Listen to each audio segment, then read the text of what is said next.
നമസ്കാരം. Sreenarayana Guru open university degree 3rd semester ക്ലാസ്സുകളിലേക്ക് സ്വാഗതം.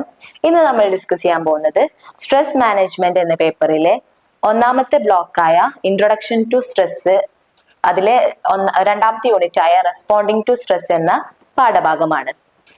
ആദ്യമായിട്ട് ഇമോഷണൽ റെസ്പോൺസ് എന്താണെന്നാണ് നോക്കുന്നത്. സ്ട്രെസ് ഉണ്ടാവുമ്പോൾ നമുക്ക് ഭയം, ആശങ്ക, ദുഃഖം അല്ലെങ്കിൽ ദേഷ്യം തുടങ്ങിയിട്ടുള്ള വികാരങ്ങളെല്ലാം ഉണ്ടാകും.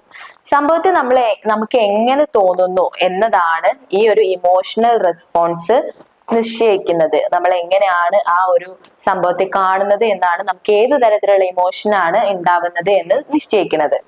ഉദാഹരണത്തിന് ഒരു രാത്രിയിൽ നമ്മളിങ്ങനെ നടന്നു പോകുമ്പോൾ ആരെങ്കിലും നമ്മളെ ഫോളോ ചെയ്യുന്ന അയാളുടെ ഫുഡ് സ്റ്റെപ്സ് ഒക്കെ നമുക്ക് കേൾക്കുകയാണെന്നുണ്ടെങ്കിൽ നമുക്കൊരു പേടി തോന്നുന്നുണ്ടാവും. എന്നെ ആരോ പിന്തുടരുന്നുണ്ടല്ലോ എന്നുള്ള തരത്തിലൊരു പേടി. നേരെ മറിച്ച് നമുക്ക് ആ ആള് നമ്മളുടെ ഒരു വാച്ച്മാൻ ആണ് എന്ന് നമ്മൾ മനസ്സിലാക്കുകയാണെന്നുണ്ടെങ്കിൽ നമുക്കൊരു എന്താ പറയാ, ആ ഒരു ഫിയറിൽ നിന്നും ഒരു ആശ്വാസം ലഭിക്കും, അല്ലെ? അപ്പൊ നമ്മൾ എങ്ങനെയാണ് ആ ഒരു സംഭവത്തെ മനസ്സിലാക്കുന്നത് എന്നതിന്റെ അടിസ്ഥാനത്തിലാണ് നമുക്ക് ഏത് ഇമോഷണൽ റെസ്പോൺസ് ആണ് ഉണ്ടാവുന്നത് എന്ന് നിശ്ചയിക്കുന്നത്. ഫിയർ എന്ന് പറയുന്നത്, അഥവാ ഭയം എന്ന് പറയുന്നത് ഒരു സ്വാഭാവികമായിട്ടുള്ള ഒരു വികാരമാണ്. അത് നമ്മുടെ മനസ്സിനെയും ശരീരത്തെയും ഒക്കെ ഉണർത്തുന്നു. ഭയം പ്രധാനമായിട്ടും 2 തരത്തിലാണ് ഉള്ളത്. ഒന്നാമത്തത് ഫോബിയ, പ്രത്യേക സാഹചര്യങ്ങളിലോ അല്ലെങ്കിൽ വസ്തുക്കളിലോ ഉള്ള അതിശക്തമായിട്ടുള്ള ഒരു ഭയത്തിനെയാണ് നമ്മൾ ഫോബിയ എന്ന് പറയുന്നത്. ഇപ്പൊ ഉയരത്തെ, ചിലർക്ക് ഹൈറ്റ് ഭയങ്കര പേടി ഉണ്ടാവും. ഹൈറ്റിനോട് ഫോബിയ ഉള്ള ആളുകൾക്കാണെങ്കിൽ നമ്മൾ അക്രോഫോബിയ എന്നൊക്കെ പറയും. സാധാരണ ഒരാൾക്ക് ഉണ്ടാവുന്നതിനും അതീതമായിട്ടായിരിക്കും ഈ ഒരു ഭയം ഓർക്ക് ഉണ്ടാവുക. അത്തരക്കാരെയാണ് നമ്മൾ ഫോബിയ എന്ന് പറയുന്നത്. അടുത്തതാണ് ആങ്സൈറ്റി. വ്യക്തമായ കാരണങ്ങൾ ഉണ്ടാക്കുന്ന ഇതൊന്നും ഇല്ലാതെ, അതായത് വ്യക്തമായിട്ട് കാരണമില്ലാതെ തന്നെ ഉണ്ടാവുന്ന പൊതുവായിട്ടുള്ള ഒരു ഭയത്തിനെയാണ് നമ്മൾ ആങ്സൈറ്റി അല്ലെങ്കിൽ ഉത്കണ്ഠ എന്ന് പറയുന്നത്. ഇപ്പൊ ഉദാഹരണത്തിന് ഒരു ഇന്റർവ്യൂവിനൊക്കെ മുമ്പേ നമ്മൾ ഇങ്ങനെ പേടിച്ചുകൊണ്ടിരിക്കുക, ഇതൊക്കെ ആങ്സൈറ്റിക്ക് ഉദാഹരണമാണ്. അടുത്തതാണ് സാഡ്നെസ്. സ്ട്രെസ് മൂലം നമുക്ക് സാഡ് അല്ലെങ്കിൽ ദുഃഖം എന്ന് പറയുന്ന ഒരു ഇമോഷണൽ റെസ്പോൺസും ഉണ്ടാവാം. ഇത് ദീർഘകാലം നമ്മൾ തുടർന്നുകൊണ്ടിരിക്കുകയാണെന്നുണ്ടെങ്കിൽ ഡിപ്രഷൻ ആയിട്ട് മാറാനുള്ള ചാൻസ് ഉണ്ട്. അടുത്തതാണ് ദേഷ്യം. നമുക്ക് സ്ട്രെസ് കാരണം നമ്മുടെ ഒരു ഗോൾ അച്ചീവ് ചെയ്യാൻ പറ്റാതിരിക്കുമ്പോൾ അല്ലെങ്കിൽ നമ്മുടെ ലക്ഷ്യത്തിൽ എത്താൻ എന്തെങ്കിലും തടസ്സം നേരിടുമ്പോൾ നമുക്ക് എന്തുണ്ടാവും? ഈ ഒരു ദേഷ്യം എന്ന് പറയുന്ന റെസ്പോൺസ് ഉണ്ടാവാം. അധിക ദേഷ്യം നമ്മളുടെ ആരോഗ്യത്തെ ദോഷകരമായിട്ട് ബാധിക്കുന്നുണ്ടാവും. ഹൃദ്രോഗം, BP പോലുള്ള ആരോഗ്യ പ്രശ്നങ്ങൾക്ക് കാരണമാകും. ഇനി അടുത്തതാണ് ഫിസിയോളജിക്കൽ റെസ്പോൺസസ്. സ്ട്രെസ് ഉണ്ടാവുന്ന സമയത്ത് നമ്മുടെ ശരീരത്തിന്റെ ഉള്ളിൽ എന്താണ് സംഭവിക്കുന്നതെന്നും അത് നമ്മുടെ ശാരീരിക പ്രവർത്തനത്തെ അല്ലെങ്കിൽ ആരോഗ്യത്തെ എങ്ങനെ ബാധിക്കുന്നു എന്ന് മനസ്സിലാക്കാൻ നമ്മളുടെ നെർവസ് സിസ്റ്റം, പ്രത്യേകിച്ച് നമ്മുടെ ബ്രെയിന്, അതുപോലെ എൻഡോക്രൈൻ സിസ്റ്റം, ഇമ്മ്യൂണിറ്റി സിസ്റ്റം എന്നിവയൊക്കെ ആയിട്ട് എങ്ങനെയാണ് പ്രവർത്തിക്കുന്നത് എന്ന് പഠിക്കേണ്ടതുണ്ട്. അപ്പൊ ഈ ഒരു 3 സിസ്റ്റത്തെ കുറിച്ചും അത് എങ്ങനെയാണ് നമ്മൾക്ക് ഓരോരോ ഫിസിയോളജിക്കൽ റെസ്പോൺസസ് ഉണ്ടാക്കുന്നത് എന്നും പഠിക്കാം. അതിൽ ഒന്നാമത്തതാണ് ഫ്ലൈറ്റ് ഓർ ഫൈറ്റ് റെസ്പോൺസ്. ഇത് വാൾട്ടർ കാനൻ പ്രപ്പോസ് ചെയ്തിട്ടുള്ളതാണ്. ഒരു ഭീഷണി നേരിടുമ്പോൾ നമ്മുടെ ശരീരം സ്വാഭാവികമായിട്ടും ഒരു ഫൈറ്റ് ഓർ ഫ്ലൈറ്റ് റെസ്പോൺസ് ഉണ്ടാക്കും. അതായത് ആ ഭീഷണിയെ നമ്മൾ നേരിടണോ അതോ അതിൽ നിന്ന് രക്ഷപ്പെടാൻ വേണ്ടിയിട്ട് ശ്രമിക്കണോ എന്ന് ചിന്തിക്കും. ഭീഷണി നമുക്ക് മനസ്സിലാവുമ്പോൾ നമ്മളുടെ hypothalamus sympathetic nervous system activate ചെയ്യും, അതായത് സജീവമാക്കും. ഇതുവഴി നമുക്ക് അഡ്രിനൽ ഗ്രന്ഥിയിൽ നിന്ന് അഡ്രിനാലിനും നോർ അഡ്രിനാലിനും പോലുള്ള ഹോർമോൺസ് സെക്രീറ്റ് ചെയ്യും. ഇതോടെ നമ്മളുടെ ഹൃദയമിടിപ്പ്, അതുപോലെ നമ്മുടെ ശ്വാസം, നമ്മുടെ മസിൽ ടെൻഷൻ തുടങ്ങിയവയ്ക്ക് ഇൻക്രീസ് ചെയ്യിപ്പിക്കും. ഇത് നമ്മുടെ ശരീരത്തെ പ്രവർത്തനത്തിനായിട്ട് നമുക്ക് ഇത് ഫൈറ്റ് ചെയ്യാനോ അല്ലെങ്കിൽ അത് നേരിടാനോ അതിൽ നിന്നും നമുക്ക് മാറി നിൽക്കാനോ നമ്മുടെ ശരീരത്തെ സജ്ജമാക്കി വെക്കും. ഇത് അടിയന്തര സാഹചര്യങ്ങളിൽ ജീവൻ രക്ഷിക്കാൻ സഹായിക്കുന്ന ഒരു സ്വാഭാവികമായിട്ടുള്ള ഒരു പ്രതികരണമാണ്, ഒരു പ്രതിരോധ പ്രവർത്തനമാണ് ഇത്. പക്ഷെ ദീർഘകാലം നമ്മൾ ഇത് തുടരുകയാണെന്നുണ്ടെങ്കിൽ, ഫൈറ്റ് ഓർ ഫ്ലൈറ്റ് റെസ്പോൺസ് തുടരുകയാണെന്നുണ്ടെങ്കിൽ നമ്മുടെ ശാരീരിക ആരോഗ്യത്തിനെ അത് വളരെ നെഗറ്റീവ്ലി എഫക്ട് ചെയ്യും. ഇനി അടുത്തതാണ് ജനറൽ അഡാപ്റ്റേഷൻ സിൻഡ്രോം. ഹാൻസെല്ലി ആണ് ഇത് പ്രപ്പോസ് ചെയ്തിട്ടുള്ളത്.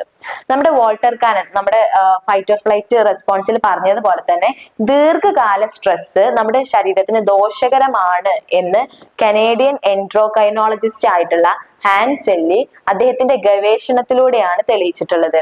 അദ്ദേഹം എലികളിൽ ദീർഘകാല സ്ട്രെസ് ഉണ്ടാക്കിയിട്ടാണ് പഠനം നടത്തിയിട്ടുള്ളത്. എലികളിൽ അവർക്ക് ഷോക്ക്, അതുപോലെയുള്ള ഹൈ ടെമ്പറേച്ചർ, ഇത്തരത്തിലുള്ള ദീർഘകാല സ്ട്രെസ് കൊടുത്തുകൊണ്ട് അതെങ്ങനെയാണ് അവരതിന് പ്രതികരിക്കുന്നത് എന്ന് നോക്കിയിട്ടാണ് ഇതിന് ഉള്ള ഒരു ഉത്തരം അദ്ദേഹം തന്നിട്ടുള്ളത്. അദ്ദേഹം കണ്ടെത്തിയത് ഫൈറ്റ് ഓർ ഫ്ലൈറ്റ് പ്രതികരണം ദീർഘകാല സ്ട്രെസ് ശരീരത്തിൽ 3 ഘട്ടങ്ങളായിട്ടാണ് ഉണ്ടാവുന്നത്. ഈ ഘട്ടങ്ങളെയാണ് നമ്മൾ ജനറൽ അഡാപ്റ്റേഷൻ സിൻഡ്രോം എന്ന് വിളിക്കുന്നത്. അതിൽ ഒന്നാമത്തെ സ്റ്റേജ് ആണ് അലാം സ്റ്റേജ്. സ്ട്രെസ് ആരംഭിക്കുമ്പോൾ തന്നെ നമ്മുടെ ശരീരം ഉടനെ അതിനെന്ത് ചെയ്യും? പ്രതികരിക്കും. അതായത് ഒരു ഫൈറ്റ് ഓർ ഫ്ലൈറ്റ് റെസ്പോൺസ് സജീവമാക്കും.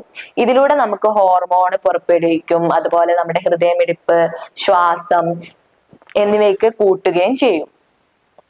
അടുത്ത സ്റ്റേജ് ആണ് റെസിസ്റ്റൻസ് സ്റ്റേജ്. സ്ട്രെസ് തുടർന്നാൽ നമ്മുടെ ശരീരം അതിനെ നേരിടാനും പൊരുത്തപ്പെടാനും ഒക്കെ ശ്രമിക്കുന്ന ഒരു സ്റ്റേജിനെയാണ് നമ്മൾ ഈ റെസിസ്റ്റൻസ് സ്റ്റേജ് എന്ന് പറയുന്നത്. പുറമെ നമുക്ക് ശാന്തമായിട്ട് തോന്നിയാലും ശരീരം നമ്മളുടെ ശരീരത്തിനകത്ത് അത് എന്താ പറയാ, ആ ഒരു ഉണർവിലായിരിക്കും ഉണ്ടാവുക, ആ സ്ട്രെസ്സിന്റെ ഉണർവിലായിരിക്കും ഉണ്ടാവുക. ഈ ഘട്ടം നീണ്ടു നിൽക്കുമ്പോൾ നമ്മുടെ ശരീര ശേഷി കുറയാന്, അല്ലെങ്കിൽ ശരീരത്തിന്റെ ഒരു എഫക്റ്റീവ്നെസ് കുറയാനുള്ള ചാൻസ് ഉണ്ട്. ഇനി അടുത്തതാണ് എക്സോഷൻ സ്റ്റേജ്. സ്ട്രെസ് വളരെ ദീർഘകാലം തുടരുമ്പോൾ ശരീരം ക്ഷീണിക്കും. നമുക്ക് തളർച്ച, ബേൺ ഔട്ട്, രോഗങ്ങള് എന്നിവയൊക്കെ കാണാം. ശരീരത്തിന് സ്ട്രെസ് കൈകാര്യം ചെയ്യാനുള്ള ശേഷി ഇങ്ങനെ കുറഞ്ഞു വരുന്നതാണ് ഈ എക്സോഷൻ സ്റ്റേജിൽ പറയുന്നത്.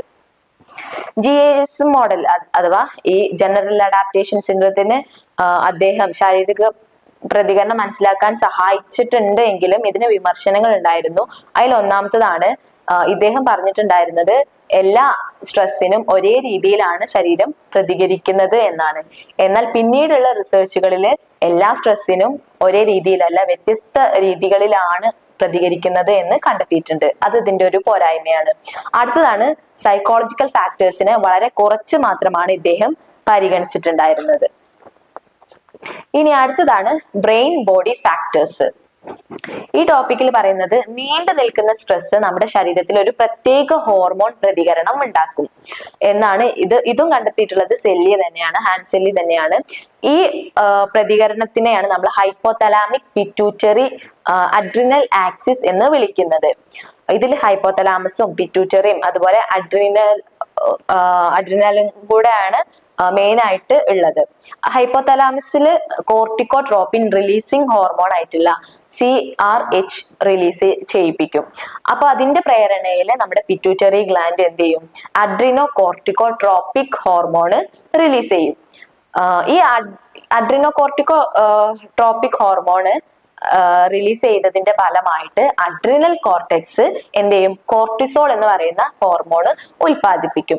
ഈ കോർട്ടിസോൾ എന്ന് പറയുന്നതാണ് സ്ട്രെസ് ഹോർമോൺ ആയിട്ട് പറയുന്നത്. നമുക്ക് സ്ട്രെസ് ഉണ്ടാകുമ്പോൾ ഉൽപ്പാദിപ്പിക്കുന്ന ഹോർമോണാണ് കോർട്ടിസോള്. കോർട്ടിസോൾ നമ്മുടെ ശരീരത്തിന് എനർജി നൽകാന് നമ്മുടെ ബ്ലഡിലുള്ള ഗ്ലൂക്കോസിന്റെ അളവ് വർദ്ധിപ്പിക്കും.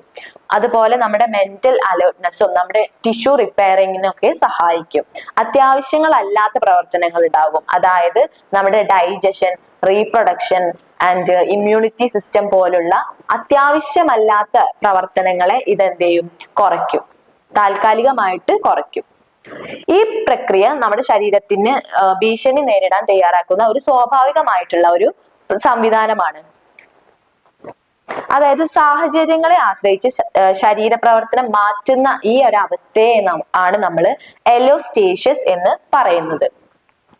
പക്ഷെ ശരീരം സ്ഥിരമായിട്ട് സ്ട്രെസ് ഉണ്ടാവുമ്പോ അല്ലെങ്കിൽ എപ്പോഴും ഇങ്ങനെ ഉണ്ടായിക്കൊണ്ടിരിക്കുകയാണെന്നുണ്ടെങ്കിൽ ഇത് ഈ അലോസ്റ്റാറ്റിക് ലോഡിന് കാരണമാവും. അപ്പൊ ഇതെന്ത് ചെയ്യും? ഈ നമ്മുടെ ശരീരത്തിനെ വിയർ ഓർ ടിയർ ഒരു റെസ്പോൺസ് ഉണ്ടാക്കും. അതായത് നമുക്ക് ഒന്നെങ്കിൽ നമ്മൾ തളരുക, അല്ലെങ്കിൽ നമുക്ക് ക്ഷയം ഇതൊക്കെ അനുഭവിക്കുന്ന ഇതിന് കാരണമാവും. ഇത് കാരണം നമുക്ക് ഹൈ BP, ബ്ലഡ് ഷുഗർ നിയന്ത്രണം നഷ്ടപ്പെടും. അതുപോലെ നമുക്ക് ഓർമ്മയും ചിന്താശേഷിയും ഒക്കെ കുറയും എന്നിവയൊക്കെ സംഭവിക്കാം. ഇനി അടുത്ത ടോപ്പിക്കാണ് നെഗറ്റീവ് ഫീഡ്ബാക്ക് സിസ്റ്റം. ഈ ബ്രെയിൻ ബോഡി ഫാക്ടേഴ്സിൽ ഉള്ള ഒരു ടോപ്പിക്കാണ് നെഗറ്റീവ് ഫീഡ്ബാക്ക് സിസ്റ്റം. അതായത് കോർട്ടിസോൾ ഒരു നിശ്ചിത നിലയിൽ എത്തിയാൽ അത് ഹൈപ്പോതലാമസും പിറ്റ്യൂട്ടറി എന്നിവയൊക്കെ നിയന്ത്രിക്കും. അതായത് കൂടുതൽ ഹോർമോൺ റിലീസ് തടയും. കോർട്ടിസോൾ അതിൻ്റെതായിട്ടുള്ള ഒരു നിശ്ചിത ലെവലിൽ എത്തിയാല് പിന്നെ അതിനെ കൂടാൻ വേണ്ടിയിട്ട് അനുവദിക്കില്ല. ഇത് നമ്മുടെ ശരീരത്തെ അമിത സ്ട്രെസ് ഹോർമോണിൽ നിന്നും സംരക്ഷിക്കും. അതായത് ഈ കോർട്ടിസോൾ കൂടിയാലും പ്രശ്നമാണ്. Sympathetic Adreno medullary system. ഇനി അതായത് Sam system. Sympathetic Adreno medullary system എന്ന് പറഞ്ഞാല് അഡ്രിനൽ വഴി ഉടൻ തന്നെ പ്രതിരോധം നൽകുക. അടുത്തതാണ് hypothalamic pituitary adrenaline system, HPA system. ഇത് കോർട്ടിസോൾ വഴി ദീർഘകാല പ്രതികരണം നൽകും.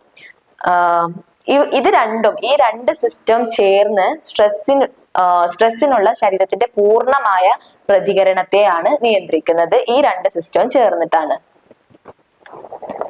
ഇനി അടുത്ത ടോപ്പിക്കാണ് സ്ട്രെസ് ആൻഡ് ഇമ്മ്യൂൺ സിസ്റ്റം. ദീർഘകാല സ്ട്രെസ് നമ്മുടെ ശരീരത്തിന്റെ ഇമ്മ്യൂൺ സിസ്റ്റത്തിനെ പ്രതിരോധ ശേഷി കുറയ്ക്കാനും രോഗബാധിതയാക്കാനുള്ള സാധ്യത വർദ്ധിപ്പിക്കുകയും ചെയ്യും. സ്ട്രെസ് അനുഭവിക്കുമ്പോൾ നമ്മുടെ ശരീരം കോർട്ടിസോൾ, ഞാൻ നേരത്തെ പറഞ്ഞു, കോർട്ടിസോൾ എന്ന് പറയുന്ന ഹോർമോൺ റിലീസ് ചെയ്യിപ്പിക്കും. ഈ സ്ട്രെസ് സമയത്ത് കോർട്ടിസോൾ നമുക്ക് എന്താണ് ഹെൽപ്ഫുൾ ആണ്. പക്ഷെ ഇത് ഓവർ ആയി കഴിഞ്ഞാല് ദീർഘകാലമുള്ള സ്ട്രെസ് മൂലമൊക്കെ നമുക്ക് കോർട്ടിസോൾ അമിതമായിട്ട് ഉൽപ്പാദിപ്പിച്ചാല് ഇത് നമ്മുടെ ഇമ്മ്യൂൺ സിസ്റ്റത്തിനെ എന്ത് ചെയ്യും, കുറയ്ക്കും. ഞാൻ നേരത്തെ പറഞ്ഞു നമ്മൾക്ക് ഈ കോർട്ടിസോൾ എന്ന് പറയുന്നത് നമ്മുടെ ഇമ്മ്യൂൺ സിസ്റ്റത്തിന് ഇൻഡൈജഷനെയും ഒക്കെ സപ്രസ് ചെയ്യിപ്പിക്കുന്ന ഒരു ഹോർമോൺ ആണെന്ന്. അപ്പൊ ഇതിന്റെ ഫലമായിട്ട് നമുക്ക് എന്ത് ചെയ്യും, ലിംഫോസൈറ്റ്സ് ഉണ്ട്, വൈറ്റ് ബ്ലഡ് സെൽസ്, ഇതിന്റെ ഉൽപാദനം കുറയ്ക്കും. ഇതാണ് നമ്മളെ മെയിൻ ആയിട്ട് നമുക്ക് എന്തെങ്കിലും രോഗം വരുവാണെന്നുണ്ടെങ്കിൽ അതിനെ പ്രതിരോധിക്കാൻ വേണ്ടിയിട്ട് ഹെൽപ്പ് ചെയ്യുന്ന സെൽസ് എന്ന് പറയുന്നത് ഈ ലിംഫോസൈറ്റ് ആണ്. ഇതിന്റെ പ്രവർത്തനം കുറയ്ക്കുമ്പോൾ നമുക്ക് സ്വാഭാവികമായിട്ടും എന്തെങ്കിലും ഒരു ചെറിയ അസുഖം വരുമ്പോൾ തന്നെ, അല്ലെങ്കിൽ അണുക്കൾ എന്തെങ്കിലുമൊക്കെ വരുമ്പോൾ തന്നെ അതിനോട് നമുക്ക് പ്രതികരിക്കാനുള്ള ഒരു ശേഷി നഷ്ടപ്പെടും. ശരീരത്തിന് രോഗങ്ങളെ പ്രതിരോധിക്കാനുള്ള കഴിവ് കുറഞ്ഞു പോകും. രോഗബാധകൾക്ക് എളുപ്പം നമുക്ക് ഇരയാകേണ്ടി വരും. അതുപോലെ മുറിവുകളൊക്കെ ഉണങ്ങാന് ഒരുപാട് കാലതാമസം എടുക്കും. ഓൾറെഡി നമുക്ക് ആരോഗ്യ പ്രശ്നങ്ങൾ ഉണ്ടെന്നുണ്ടെങ്കിൽ അത് കൂടുതൽ വഷളാക്കുകയും ചെയ്യും. സ്ട്രെസ്സിനും പ്രതിരോധശേഷിക്കും ഇടയിലുള്ള ബന്ധത്തെ പഠിക്കുന്ന ശാഖയാണ് സൈക്കോ ന്യൂറോ ഇമ്മ്യൂണോളജി എന്ന് പറയുന്നത്. സൈക്കോ ന്യൂറോ ഇമ്മ്യൂണോളജി എന്ന് പറയുന്നത്. ഓക്കെ, അടുത്തതാണ് ബിഹേവിയറൽ റെസ്പോൺസ്. അപ്പൊ ഇത്രയും നേരം നമ്മൾ ഫിസിയോളജിക്കൽ റെസ്പോൺസസിനെ കുറിച്ചാണ് പറഞ്ഞത്. ഇനി അടുത്തതാണ് ബിഹേവിയറൽ റെസ്പോൺസ്. ഒന്നാമത്തത് കോഗ്നിഷൻ ആൻഡ് സ്ട്രെസ്. ഇപ്പൊ വിദ്യാർത്ഥികൾക്കിടയിലൊക്കെ പരീക്ഷ അടുക്കുമ്പോൾ അറിയാവുന്ന ഉത്തരങ്ങൾ തന്നെ ചിലപ്പോ അവരെന്ത് ചെയ്യും, മറന്നു പോകുന്ന ഒരു അനുഭവമൊക്കെ ഉണ്ടായിട്ടുണ്ടായിരിക്കാം. പഠിച്ചിട്ടും ഉത്തരം ഓർമ്മയിൽ കിട്ടാത്തൊരവസ്ഥയൊക്കെ വരാം. ഇത് നമുക്ക് ഉണ്ടാവുന്നത് സ്ട്രെസ് മൂലമാണ്. സ്ട്രെസ് മനസ്സിന്റെ പ്രവർത്തനങ്ങളെ, അതായത് നമ്മുടെ കോഗ്നിറ്റീവ് ഫങ്ഷനെ, പ്രത്യേകിച്ച് നമ്മുടെ ശ്രദ്ധ, ഓർമ്മ, പ്രോബ്ലം സോൾവിങ് തുടങ്ങിയവയൊക്കെ സാരമായിട്ട് ബാധിക്കുന്നുണ്ട്. ഇത് രണ്ട് വിധത്തിലാണ് ബാധിക്കുന്നത് മെയിൻ ആയിട്ട്. ഒന്നാമത്തത് നെഗറ്റീവ് ചിന്തകള്, അഥവാ നമ്മുടെ ശ്രദ്ധയും ഓർമ്മയും ഒക്കെ തടസ്സപ്പെടുത്തും. രണ്ടാമത്തത് നമ്മുടെ ശ്രദ്ധ മാറ്റും. അതായത് നമ്മൾ സ്ട്രെസ് എന്ന് പറയുമ്പോൾ നമ്മൾ ഓൾറെഡി ചെയ്തുകൊണ്ടിരിക്കുന്ന ആ ഒരു പ്രവർത്തനം എന്താണോ അതിൽ നിന്നും വേറെ എന്തിലേക്കെങ്കിലും ഒക്കെ നമ്മളുടെ ശ്രദ്ധ നമുക്ക് കോൺസെൻട്രേറ്റ് ചെയ്യാൻ പറ്റാത്ത രീതിയിൽ ആക്കും. ഇതിനൊരു ഉദാഹരണമാണ് നമുക്ക് ഒരുപാട് ഭയങ്കര ശബ്ദം, നല്ല ലൗഡ് വോയിസ് ഒക്കെ നമുക്ക് കേൾക്കുമ്പോൾ അത് നമ്മുടെ കോൺസെൻട്രേഷനെ കുറയ്ക്കും. ഇത് നമ്മുടെ എക്സിക്യൂട്ടീവ് ഫങ്ഷൻസ് ആയിട്ടുള്ള, അപ്പൊ അതുപോലെ പ്ലാനിങ്, നമുക്ക് ഡിസിഷൻ മേക്കിംഗ്, പ്രോബ്ലം സോൾവിങ് തുടങ്ങിയ പ്രവർത്തനങ്ങളെയൊക്കെ കുറയ്ക്കും. ഇനി അടുത്ത ടോപ്പിക്കാണ് സ്ട്രെസ് ആൻഡ് അഗ്രസീവ് ബിഹേവിയർ. നമ്മുടെ റിസർച്ചേഴ്സ് പറയുന്നത് സ്ട്രെസ് അഗ്രസീവ് ബിഹേവിയറിന് ഉണ്ടാകാൻ കാരണമാവുന്നുണ്ട് എന്നാണ്. സ്ട്രെസ് കഴിഞ്ഞാലും അതിന്റെ നെഗറ്റീവ് റെസ്പോൺസസ് അല്ലെങ്കിൽ വികാരങ്ങൾ കുറെ ടൈമിലോട്ട് ഇങ്ങനെ നീണ്ടു നിൽക്കും. ഇത് ബന്ധങ്ങളിൽ പ്രശ്നങ്ങൾ, അതായത് നമുക്ക് ദാമ്പത്യ ബന്ധങ്ങളിലുള്ള തർക്കങ്ങൾ ഉണ്ടാവാനൊക്കെ കാരണമാകും. ഇതിന് ബയോളജിക്കൽ റീസൺ ആയിട്ട് പറയുകയാണെന്നുണ്ടെങ്കിൽ, നമ്മൾ സ്ട്രെസ്സിന്റെ സമയത്ത് HPA ആക്സിസ് ആക്ടിവേറ്റ് ആവുന്നുണ്ടല്ലോ, hypothalamus pituitary adrenaline axis സജീവമാകുമ്പോൾ നമുക്ക് നമ്മൾ നേരത്തെ പറഞ്ഞു കോർട്ടിസോളും അഡ്രിനാലിനും പോലെയുള്ള ഹോർമോണുകൾ റിലീസ് ചെയ്യും. ഇത് നമ്മുടെ ശരീരത്തിൽ എപ്പോഴും ഒരു അറോസൽ, ഒരു ഉണർവ് കൂട്ടാൻ വേണ്ടിയിട്ട് ശ്രമിക്കും. അപ്പൊ അതുകൊണ്ട് തന്നെ നമ്മളുടെ വികാര നിയന്ത്രണമൊക്കെ വളരെ അധികം കുറയ്ക്കും. ഇനി അടുത്ത ഒരു റീസൺ ആണ് ഫ്രസ്ട്രേഷൻ അഗ്രഷൻ ഹൈപ്പോത്തസിസ്. ഒരാൾക്ക് ഒരു ലക്ഷ്യം കൈവരിക്കാനാവാതെ വരുമ്പോ സ്ട്രെസ് കൈകാര്യം ചെയ്യാനോ പറ്റാതിരിക്കുമ്പോ ആ ഒരു നിരാശ അയാൾക്കൊരു ഫ്രസ്ട്രേഷൻ ആയിട്ട് മാറും. അപ്പോ അത് എന്ത് ചെയ്യും, ഈ സ്ട്രെസ് കാരണം കൊണ്ടൊക്കെ ഉണ്ടാവുകയാണെന്നുണ്ടെങ്കിൽ അത് ഫ്രസ്ട്രേഷൻ ആയിട്ട് മാറാം, അഗ്രഷൻ ആയിട്ടും മാറാം. ഇനി അടുത്തതാണ് ജനറൽ അഗ്രഷൻ മോഡൽ. സ്ട്രെസ് പോലുള്ള സാഹചര്യങ്ങള് ഒരു വ്യക്തിയുടെ ചിന്ത, വികാരം, ഉണർവ് എന്നിവയൊക്കെ സ്വാധീനിച്ച് അഗ്രസീവ് ആയിട്ടുള്ള ഒരു പെരുമാറ്റത്തിന് കൂട്ടും എന്നാണ് ഈ ഒരു ജനറൽ അഗ്രഷൻ മോഡലില് പറയുന്നത്. ഇനി അടുത്ത ടോപ്പിക്കാണ് ബിഹേവിയറൽ എഫക്ട്സ്. സ്ട്രെസ് നമ്മുടെ ദൈനംദിന പെരുമാറ്റത്തെ, ആരോഗ്യശീലങ്ങളെയും നേരിട്ട് ബാധിക്കുന്നുണ്ട്. സ്ട്രെസ് കാരണം ആളുകൾ ജങ്ക് ഫുഡ്, അതായത് പോഷക നിലവാരമൊന്നും ഇല്ലാത്ത ഫുഡ് കഴിക്കാൻ വേണ്ടിയിട്ട് തുടങ്ങും. അതുപോലെ കഫീന്, സിഗരറ്റ്സ്, മദ്യം തുടങ്ങിയിട്ടുള്ള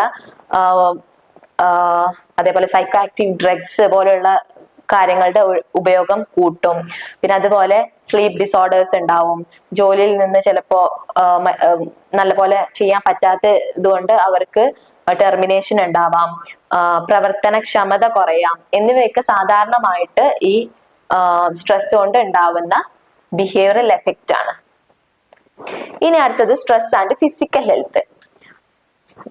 ഇതിൽ പറയുന്നത് ഒന്നാമത്തത് ഹെഡ് ഏക്ക് ആണ്. നമുക്ക് സ്ട്രെസ് ഉണ്ടെന്നുണ്ടെങ്കിൽ നമുക്ക് തലവേദന, മൈഗ്രെയിൻ എന്നിവയൊക്കെ ഇത് കാരണമാവാം. അടുത്തത് കാർഡിയോ വാസ്കുലർ ഡിസീസ്. നമുക്ക് സ്ട്രെസ് ഉണ്ടാവുകയാണെന്നുണ്ടെങ്കിൽ ഉയർന്ന BP, അതുപോലെ ഹൃദയമിടിപ്പൊക്കെ കൂട്ടാനും ഇമ്മ്യൂൺ സിസ്റ്റത്തിന്റെ ഒക്കെ ഇത് ദോഷകരമായിട്ട് ബാധിക്കും. അപ്പൊ അതുകൊണ്ട് തന്നെ നമുക്ക് കാർഡിയോ വാസ്കുലർ ഡിസീസസ് ഒക്കെ ഉണ്ടാവാനുള്ള ചാൻസ് വളരെ കൂടുതലാണ്. പിന്നെ അടുത്തതാണ് ഇൻഫെക്റ്റേഴ്സസ് ഡിസീസസ്. സ്ട്രെസ് നമ്മുടെ ഇമ്മ്യൂണിറ്റി സിസ്റ്റത്തിനെ കുറയ്ക്കണോണ്ട് തന്നെ നമുക്ക് ഒരു ചെറിയ, അതായത് പനി, ജലദോഷം തുടങ്ങിയവ ഒക്കെ പെട്ടെന്ന് ഉണ്ടാവാനുള്ള ചാൻസ് ഉണ്ടാവും. ഇനി അടുത്തതാണ് ഡയബറ്റീസ്. കോർട്ടിസോൾ, അഡ്രിനാലിൻ തുടങ്ങിയ ഹോർമോണുകൾ നമുക്ക് ഒരുപാട് ദീർഘകാല സ്ട്രെസ് ഉണ്ടെന്നുണ്ടെങ്കിൽ ഒരുപാട് അതിന്റെ അളവ് കൂട്ടും. അപ്പോ ഇത് രക്തത്തിലെ ഷുഗറിന്റെ അളവ് ഒരുപാട് ക്രമാതീതമായിട്ടും കൂട്ടും. അത് നമ്മളെ ഡയബറ്റിക് പേഷ്യൻസ് ആവാന് വേണ്ടിയിട്ട് കാരണമാവാം. പിന്നെ അടുത്തതാണ് ആസ്മ. സമ്മർദ്ദം നമുക്ക് നേരിട്ട് ആസ്മയ്ക്ക് കാരണമാകില്ല, പക്ഷെ കാരണമാകുന്ന ഒരു ഘടകമായിട്ട് പ്രവർത്തിക്കുകയോ നിലവിലുള്ള നമ്മുടെ ശ്വസന വ്യവസ്ഥയെ വഷളാക്കുകയോ ചെയ്യാന് ഈ സ്ട്രെസ്സിന് കഴിയും. ഇനി അടുത്തതാണ് ക്യാൻസർ.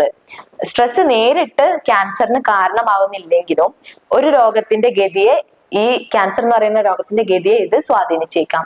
അതായത് സമ്മർദ്ദവുമായിട്ട് ബന്ധപ്പെട്ട രോഗപ്രതിരോധ നിരീക്ഷണത്തെ ഇത് വളരെയധികം കുറയ്ക്കുന്നതുകൊണ്ട് തന്നെ നമുക്ക് എന്ത് ചെയ്യും, നമ്മുടെ ശരീരത്തിന്റെ എന്തെങ്കിലും ഒരു രോഗം വരുമ്പോൾ തന്നെ അത് കൂടുതൽ വഷളാകാനൊക്കെ ഉള്ള ചാൻസ് കൂടുതലാണ്. ഇതുവഴി നമുക്ക് ഇത്തരത്തിലുള്ള രോഗങ്ങളൊക്കെ ഉണ്ടാവാനുള്ള ചാൻസും കൂടുതലാണ്. ഇനി അടുത്ത ടോപ്പിക്കാണ് സ്ട്രെസ് ആൻഡ് സൈക്കോളജിക്കൽ ഡിസോർഡേഴ്സ്. ദീർഘകാല സ്ട്രെസ് ശരീരത്തോടൊപ്പം നമ്മുടെ മൈൻഡിനെയും സാരമായിട്ട് ബാധിക്കുന്നുണ്ടാവും. അതിൽ ഒന്നാമത്തതാണ് ഡിപ്രഷൻ. അതായത് നീണ്ടു നിൽക്കുന്ന സ്ട്രെസ് ഹോപ്പ്ലെസ്നെസ്, ലോ മോട്ടിവേഷൻ എന്നിവയൊക്കെ ഉണ്ടാക്കും. ഇതുവഴി കോർട്ടിസോള്, സെറാറ്റോണിന്, ഡോപ്പമിന് തുടങ്ങിയിട്ടുള്ള ഹോർമോണുകളുടെ നിരക്കില് മാറ്റം മൂലം നമുക്ക് എന്ത് ചെയ്യും, ജീവിതത്തിന്റെ നിയന്ത്രണം തന്നെ മാറിപ്പോകും. ഇനി അടുത്തതാണ് ആങ്സൈറ്റി ഡിസോർഡേഴ്സ്. സ്ട്രെസ് നമ്മുടെ നിരന്തരമായിട്ടുള്ള പേടി, അതുപോലെ തീവ്ര ആശങ്ക എന്നിവയൊക്കെ ഉണ്ടാക്കുകയും ചെയ്യും. അപ്പോൾ ഈ generalised anxiety, panic disorders, phobia തുടങ്ങിയവയ്ക്കൊക്കെ ഇത് കാരണമാവുകയും ചെയ്യാം. ഭീഷണികളെ നമ്മൾ ശരിയായ രീതിയിൽ വിലയിരുത്താത്തതും സ്ട്രെസ് സാഹചര്യങ്ങളെയും ആങ്സൈറ്റി നിലനിർത്താനും എന്താവും കാരണമാവും. ഇനി അടുത്തതാണ് പോസ്റ്റ് ട്രോമാറ്റിക് സ്ട്രെസ് ഡിസോർഡർ അഥവാ PTSD. വലിയ അപകടങ്ങൾ അല്ലെങ്കിൽ പ്രകൃതി ദുരന്തങ്ങളൊക്കെ തുടങ്ങിയിട്ടുള്ള സംഭവങ്ങൾക്ക് ശേഷം PTSD ഉണ്ടാകാം. എല്ലാവർക്കും ഇത് ഡയറക്റ്റ് ആയിട്ട് ഉണ്ടാവണമെന്നില്ല, പക്ഷെ ഉയർന്ന സ്ട്രെസ് ഉണ്ടെങ്കിൽ ഇതിന്റെ സാധ്യത വളരെ കൂടുതലാണ് എന്നാണ് പറയുന്നത്. അപ്പൊ ഇത്രയാണ് ഈ ഒരു പാഠഭാഗത്തിൽ നമ്മൾ ഡിസ്കസ് ചെയ്യുന്നത്. Thank you.